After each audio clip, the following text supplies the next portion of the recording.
Good PM, this is Tech Rain, a workshop fix, video card repair and services, and we are back with another video card repair video. Yan. For today's video, meron tayong GPU dito, line number 2921. Yan, isa yung SFX RX 6600. Yan, 8GB, tas dual fans. Ang naging problem ng GPU na to, no display siya noong una, as you can see.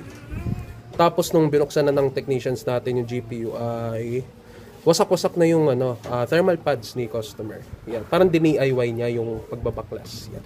Pero yun nga, after nating i-inspect sa microscope, nakita yung mga problema at na-washing na natin siya sa ating 14 stages of cleaning process. At pinalitan natin yung thermal pads ni customer. Yan. Ito na siya, gumagana na siya.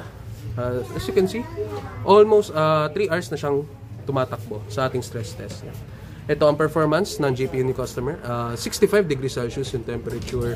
Yung hotspot, 82 degrees Celsius. Tapos yung fan speed niya ay 47% performance. Yan. Dito naman tayo sa ating game test. Yan. Firelight yung ginagamit natin pang game test. Tapos ito.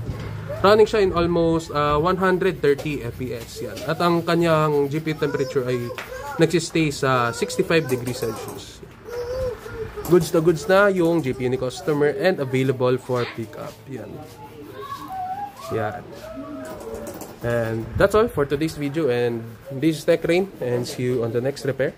Goodbye.